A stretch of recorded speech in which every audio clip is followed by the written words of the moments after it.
অবশেষে দেশে ফিরলেন ইরান ইসরায়েল সংঘাতে আবুধাবিতে আটকে পড়া ৩৭৮ বাংলাদেশি।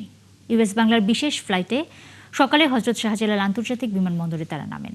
মধ্যপ্রাচ্যে যুদ্ধাবস্থায় অনিশ্চয়তায় পড়া মানুষগুলো পরিবারের কাছে ফেরায় বিমানবন্দরে তৈরি হয় আবেগঘন পরিবেশ। এ সময় মিশ্র প্রতিক্রিয়া জানিয়েছেন তারা। বিস্তারিত জানাচ্ছেন মাইনুল মারুফ।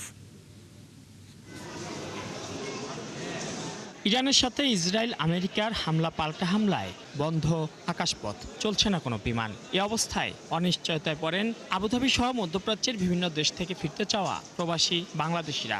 সন্তানের নিরাপত্তা নিয়ে শঙ্কিত ছিলেন এই মাও। অবশেষে ছেলেকে কাছে পেয়ে আপ্লুত তিনি। কান্নাকাটি করছে এখানে, আমরা যে জায়গাটায় থাকি ওই জায়গাটা আক্রমণ বেশি হয়েছে। এখন এই কান্নার উপরে আছে, যতক্ষণ ধরে বাসায় না নিয়ে যাবো ততক্ষণ ধরে আর শান্তি নাই। অপটিক্যাল ব্রাইটেনার, কালার গার্ড এবং জার্ড লক সমৃদ্ধ অ্যাডভান্স ফর্মুলায় এলো নতুন রে ডিটারজেন্ট পাউডার। এই অবস্থায় আছি, বাচ্চা ছিল মরে গেছে তাও বলতে পারবো না, এরকম অবস্থা। এমন পরিস্থিতি আরব আমিরাত থেকে আসা বিমানের অন্য যাত্রীর স্বজনদেরও। কেউ কেউ ফুল নিয়ে দীর্ঘ অপেক্ষার পর উদ্বেগ কাটিয়ে জড়িয়ে ধরেন প্রিয় স্বজনকে। নানা অনিশ্চয়তার পর দেশের মাটিতে ফিরে স্বস্তি প্রকাশ করেন তারা। মিশেল আমার তো ফাঁসে এলাকা করছে, গ্যারান্টি নাই যে কোন সময় কোনটা পরে, এটা তো আর কেউ জানে না।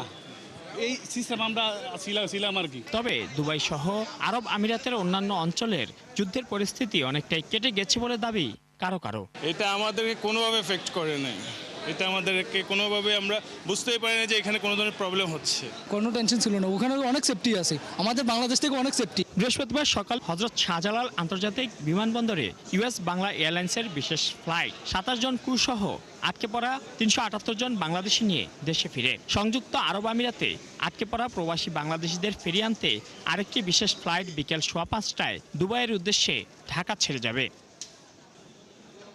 মাইনুল মারুফ, ৭১, ঢাকা।